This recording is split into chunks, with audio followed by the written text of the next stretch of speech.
dial your NBC station.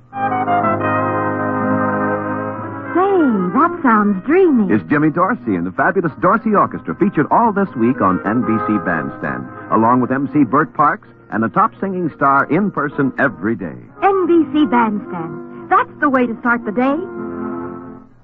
And now stay tuned for Sleep No More on NBC. This is Nelson Olmsted. Sleep no more.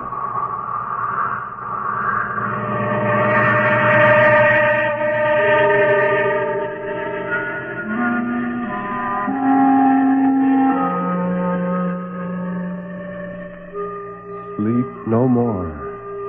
Turn down the lights. Sink back in your chair and don't look into the shadows. In the shadows, there may be moving things.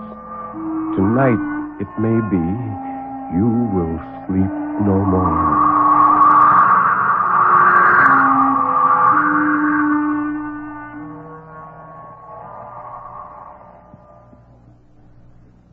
Good evening. This is Ben Grauer introducing tonight's tale of terror, told by Nelson Olmsted on the National Broadcasting Company's presentation of Sleep No More. The story of terror can be as simple as a sheeted ghost rattling chains. It can be a complex and hidden world of horror, lurking in such unholy dimensions as only the dead and the moonstruck can glimpse. Or it can be those terrible, fathomless shadows which lie buried deep in the primitive mind of civilized man. And for this evening, well, Nelson Olmsted, tell us about this evening's story. Once again, Ben, we have two stories tonight. The Death of Olivia Bicai by Emile Zola and Fishhead by Irvin S. Cobb. Fishhead is one of those tales that always makes the hair on the back of my neck stand up. It's the fantastic story of a human monstrosity who was the veritable embodiment of a nightmare. Sounds promising.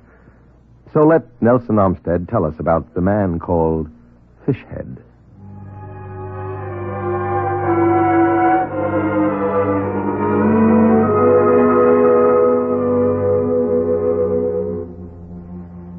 It goes past the powers of my pen to try to describe Real Foot Lake for you, so that you, hearing this, will get the picture of it in your mind as I have it in mine. It's the largest lake south of Ohio, lying mostly in Tennessee, but extending up across what is now the Kentucky line. It is, and always has been, a lake of mystery. In places it is bottomless. Other places, the skeletons of the cypress trees that went down when the earth sank still stand upright, so that if the sun shines from the right quarter and the water is less muddy than common, a man, peering face downward into its depths, sees below him the bare top limbs upstretching like drowned men's fingers, all coated with the mud of years and bandaged with pennons of green lake slime. In still other places, the lake is shallow for long stretches, no deeper than breast high to a man, but dangerous because of the weed growths and the sunken drifts which entangle a swimmer's limbs. Its banks are mainly mud. Its waters are muddied, too, being a rich coffee color in the spring and a copperish yellow in the summer. And the trees along its shore are mud-colored clear up to their lower limbs after the spring floods, when the dried sediment covers their trunks with a thick, scrofulous-looking coat.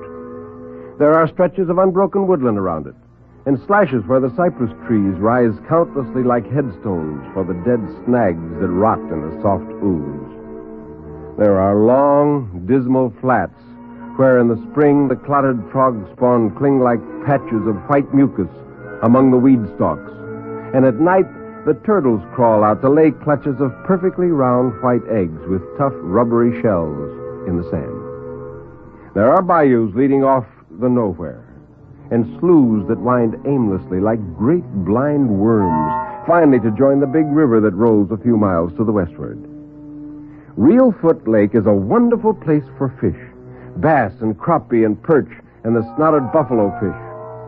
How these edible sorts live to spawn and how their spawn in turn live to spawn again is a marvel, seeing how many of the big fish-eating cannibal fish there are in Real Foot. Here, Bigger than anywhere else, you find the garfish, all bones and appetite and horny plates, with a snout like an alligator, the nearest link, naturalists say, between the animal life of today and the animal life of the reptilian period. But the biggest of them all are the catfish. These are monstrous creatures, these catfish of Reelfoot, scaleless, slick things with corpsey dead eyes and poisonous fins like javelins, and huge whiskers dangling from the sides of their cavernous heads.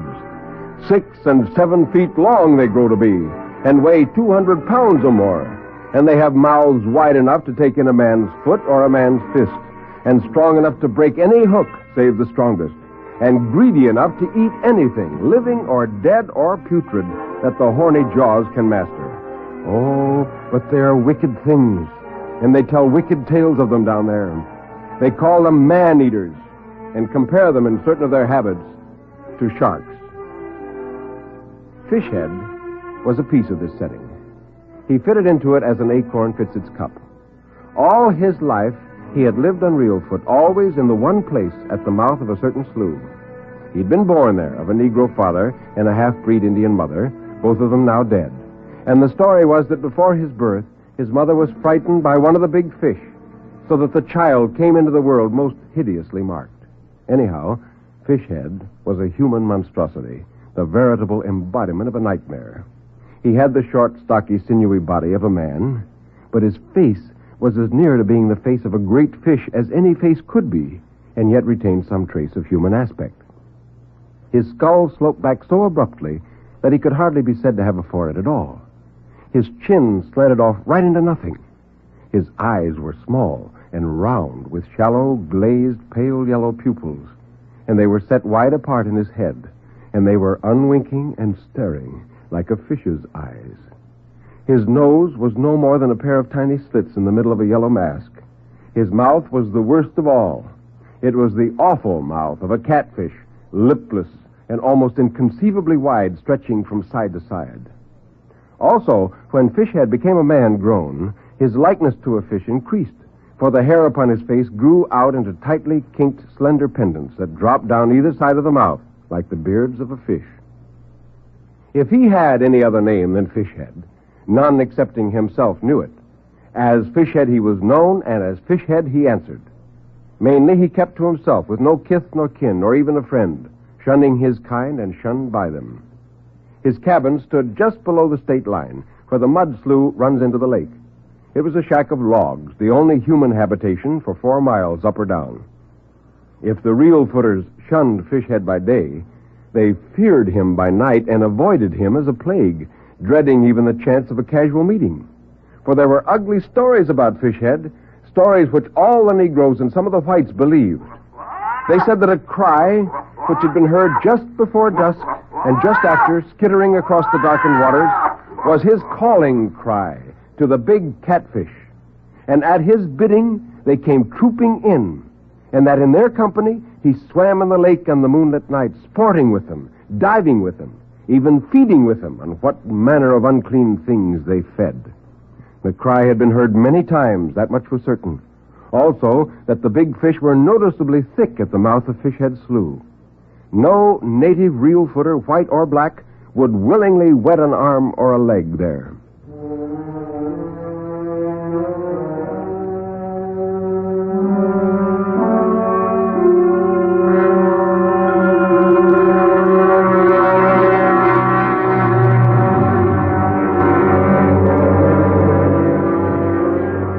Here Fishhead had lived, and here he was going to die.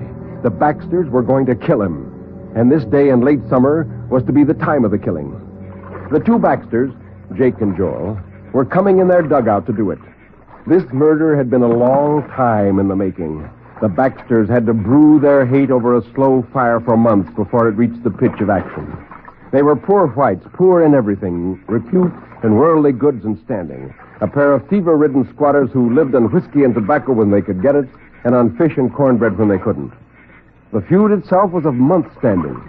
Meeting Fishhead one day in the spring, the brothers had accused him, wantonly and without proof, of running their trout line and stripping it of the hooked catch, an unforgivable sin among the water-dwellers and shanty-boaters of the South. Seeing that he bore this accusation in silence, only eyeing them steadfastly, they had been emboldened then to slap his face, whereupon he turned and gave them both a beating of their lives. They swore that they would get him. There'd been no hitch or mishap.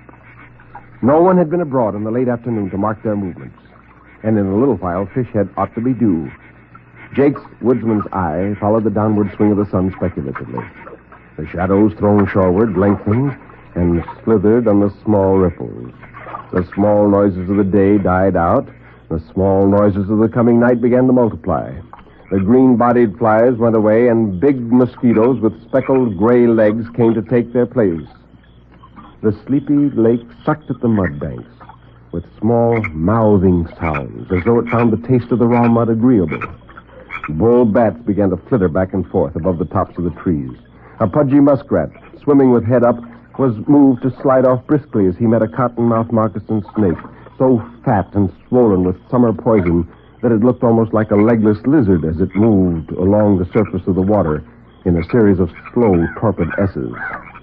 Directly above the head of either of the waiting assassins, a compact little swarm of midges hung, holding to a sort of kite-shaped formation. But the two brothers in their dugout gave heed to nothing except the one thing upon which their hearts were set and their nerves tensed.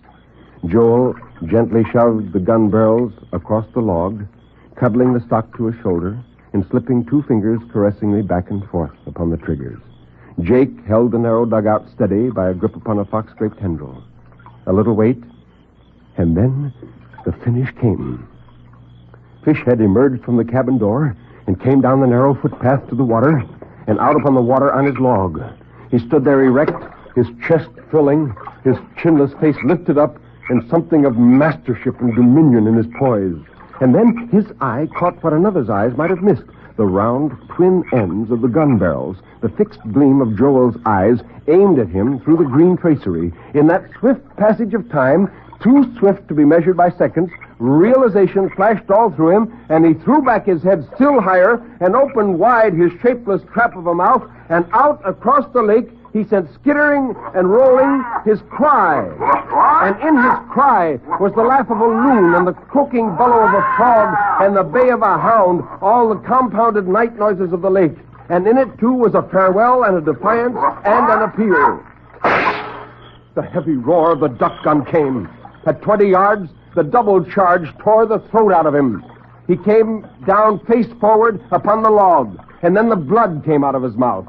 And Fishhead, in death still as much fish as man, slid, flopping headfirst off the end of the log and sank face downward slowly, his limbs all extended out. One after another, a string of big bubbles came up to burst in the middle of a widening, reddy stain on the coffee-colored water. The brothers watched this, held by the horror of the thing they had done, and the cranky dugout, having been tipped far over by the recoil of the gun, took water steadily across its gunwale. And now there was a sudden stroke from below upon its careening bottom, and it went over, and they were in the lake. But the shore was only 20 feet away, the trunk of the uprooted tree only 5. Joel, still holding fast to his shotgun, made for the log, gaining it with one stroke. He threw his free arm over it and clung there, treading water as he shook his eyes free. Something gripped him. Some great, sinewy, unseen thing gripped him fast by the thigh, crushing down in his flesh. He uttered no cry, but his eyes popped out, and his mouth set in a square shape of agony, and his fingers gripped into the bark of the tree like grapples. He was pulled down and down by steady jerks, not rapidly, but steadily, so steadily. And as he went, his fingernails tore 4 little white strips in the tree bark. His mouth went under. Next, his popping eyes, then his erect hair, and finally his clawing, clutching hand. And that was the end of him. Jake's fate was harder still, for he lived longer, long enough to see Joel's finish. He saw it through the water that ran down his face, and with a great surge of his whole body, he literally flung himself across the log and jerked his legs up high into the air to save them. He flung himself too far, though, for his face and chest hit the water on the far side.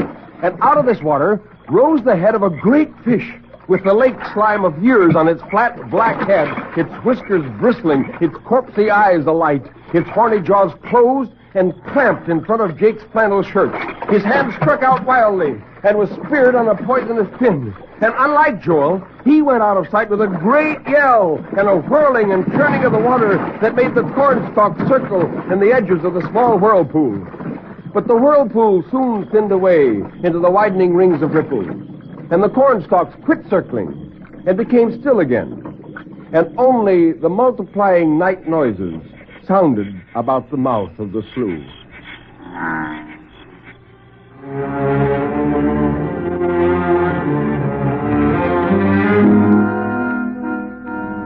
The bodies of all three came ashore on the same day near the same place. Except for the gaping gunshot wound where the neck met the chest, Fishhead's body was unmarked. But the bodies of the two Baxters were so marred and mauled that the real footers buried them together on the bank without ever knowing which might be Jake and which might be Joel.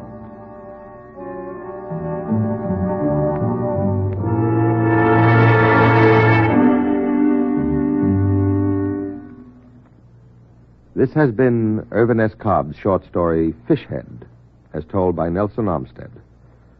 Now, Mr. Armstead, about the second story? Well, have you ever experienced the terrifying thought that someday you might, by some accident, be buried alive, abandoned, given up as dead? The famous Frenchman, Émile Zola, must have had such a thought, for he wrote the weird tale we'll hear now, The Death of Olivia Bicai.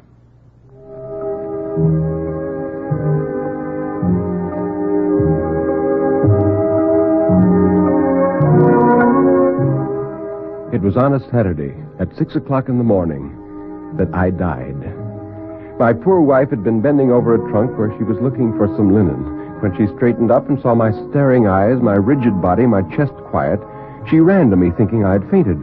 She pressed my hands and looked into my face, and then a terror took hold of her, and she cried, oh, Lord, he's dead."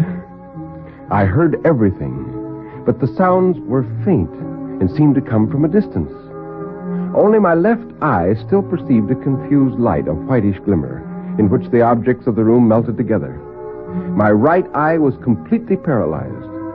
This swoon, which overtook my entire body like a thunderbolt, prostrated me completely. My will was dead, not a fiber of my nerves obeyed me. Only within my impotent, inert frame, thought remained, slow, languid, but perfectly clear. Could this then be death? Even as a child, I was afraid of death. I had always believed I wouldn't live and that they would soon bury me, and this thought of the soil horrified me. I could never accustom myself to it, even though it haunted me constantly. And in growing up, I had always retained this fixed idea and this fear. All this was passing through my mind while my dear Marguerite continued to weep beside me. It troubled me, not knowing how to calm her, not being able to tell her that I wasn't suffering. If death was nothing but this swoon of the flesh, then indeed I was wrong to have feared it so. It was actually a feeling of well-being, a great repose, in which worry and trouble were left behind. Poor Marguerite. Now she was alone. She kissed my hands and cried out repeatedly, "Olivier, answer me, answer me. Oh, he is dead." But I couldn't possibly be dead. I would wake up soon, surely. Yes, presently I would lean over and take Marguerite in my arms. Presently, when she came to me again, I would murmur very low so as not to frighten her while I kissed her cheek, "I'm only sleeping, my dearest. Don't you see that I'm alive and that I love you?" The next moment, I heard a voice which I recognized. It was that of the old lady, Madame Gabin, who lived on the same floor. I felt her approaching. She looked at me, touched me, and then murmured gently, "Oh, my poor child, my poor child." Madame Gabin took possession of the situation and quieted Marguerite as much as she could. And suddenly the misty light that I could still observe with my left eye disappeared. Madame Gabin had just closed my eyes, though I had not felt the touch of her finger on my eyelid. When I at last understood, a chill began to creep down my backbone. Then Madame Gabin spoke. "You know, my dear, we must think about formalities, the announcement to the city hall and all the details of the funeral. You're in no state to think about that now, and I don't want to leave you alone, but if you will permit me, I'm going to see if Monsieur Simoneau is at home." Well, Marguerite didn't answer. However, I wished that she would have refused the services of this Simoneau. I had seen him 3 or 4 times during my short sickness. He was a big fellow, very handsome, very strong. I detested him, perhaps because of his manly appearance. The evening before he had come in, and it had pained me to see him sitting next to Marguerite. She appeared so pretty, so white beside him. Simoneau came, murmured his sympathy, and left to make arrangements. As the room became silent again, I asked myself whether this nightmare would last very long. I must be alive, for I sensed everything that was going on. I tried to imagine exactly what had happened to me. It must be one of those strokes of catalepsy about which I had heard.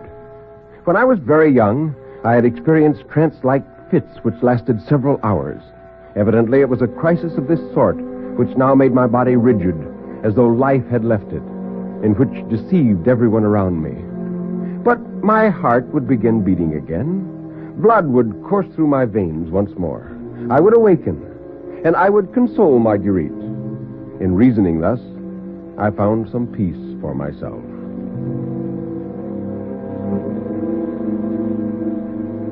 Hours passed. Simoneau reappeared, whispering to Madame Gabin that the funeral was set for 11 o'clock the next day, and that the doctor for the dead would soon come. The doctor for the dead. He would do what would be necessary to revive me. I waited for him with great impatience.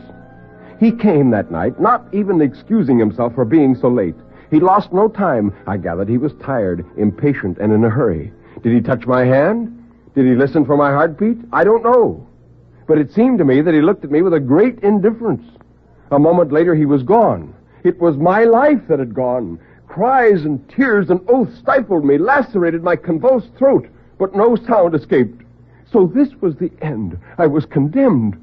My last hope disappeared with this man. If I didn't awaken before 11 o'clock the next day, I would be buried alive. This thought was so horrible that I lost consciousness. I awoke when they placed me in the coffin and nailed the top in place. I had the sensation of riding on a rolling sea while they carried me out. Later, they took me out of the hearse. Priest mumbled some Latin phrases. Many feet moved about for a few minutes, and then suddenly I felt myself sinking. Ropes rubbed against the sides of the coffin, sounding like the strings of a double bass viol. This was the end. A double concussion, violent and loud as a cannon, burst upon me near the left side of my head as the first shovelfuls of dirt hit the coffin. A second impact took place near my feet. Then another even greater than the last struck me through the center. So violent was it that I thought the coffin would break in two, and I fainted.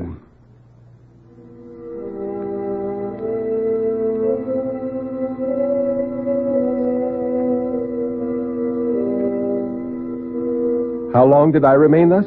I could not say. In nothingness of whole eternity, and a single second have the same duration. But little by little, confusedly, the consciousness of being came back to me. I tried to rise and struck my head violently. Was I finally coming out of the catalepsy which had for so many hours given me the appearance of one dead? Well, yes. I could move. A last test remained to be made. I opened my mouth and screamed, "Marguerite!" My voice inside the closed box took on such a hollow sound that it frightened me. Almighty God, was it true? I was able to move. I was able to cry out loud that I was alive, and my voice would never be heard. I was completely surrounded, stifled inside the earth. Finally, in a fit of hopeless anger, I kicked both feet out terrifically and was amazed to hear part of the wood give way. Another sturdy kick, and my feet shot out into an open space. Next to me was a recently dug open grave. Just a small partition of earth to dig through in order to roll out into this empty space. Oh, God be praised. I was saved. Oh, but it was good to live. My first thought was to find Marguerite. But as I reached the road, a weakness came over me, and I fell forward heavily.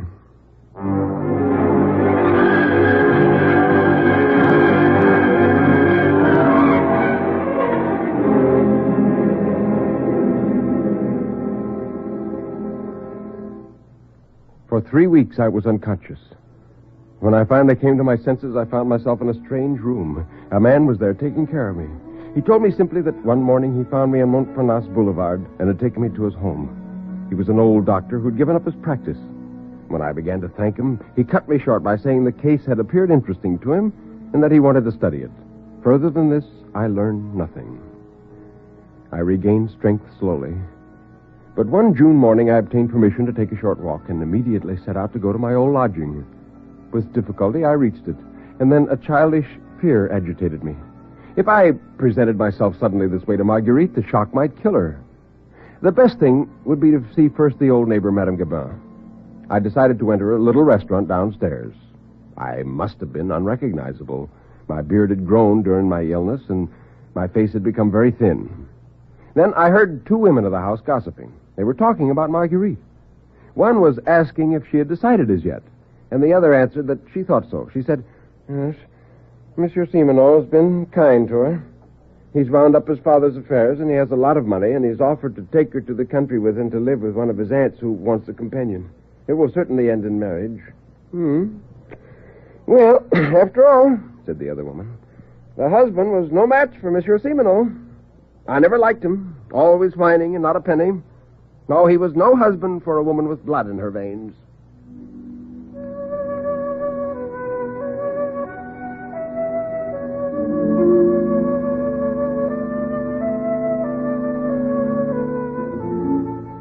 When I again found myself in the street, I walked slowly and with difficulty. I didn't suffer much, however. I even smiled when I saw my shadow in the sun. Certainly, I was very thin. It was a singular idea for me to marry Marguerite, and I recalled how tired she was of her home before she married me. Oh, the dear creature was always so good, but I'd never been her lover. It was a brother whom she mourned. Why should I disturb her life again? A dead man is not jealous. She could really be happy now. I would certainly not make the cruel mistake of coming to life. Well, since that time, I've traveled much and have lived in many lands. I'm a commonplace man who has worked and eaten like everyone else. Death no longer terrifies me. But it seems that he doesn't want me now, that I have no reason to live. And I'm afraid he may have forgotten me.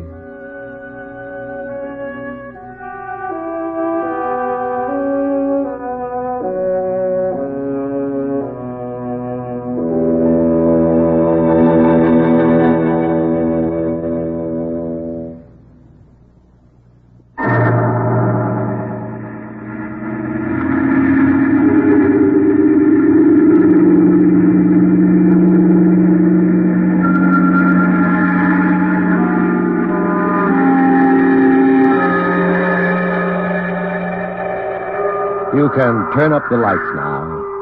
You can look around you. Nobody is there, really. Everything is all right. Isn't it?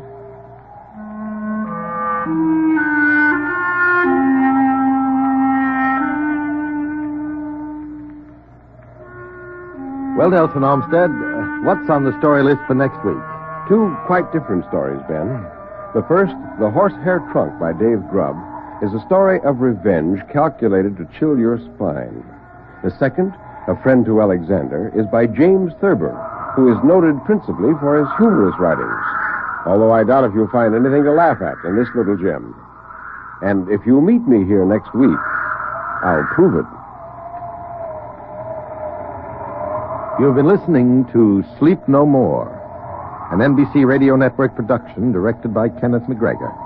Mr. Olmsted's albums are recorded exclusively for Vanguard Records. Until next week, when Nelson Olmsted will again be here in person, this is Ben Grauer bidding you good night.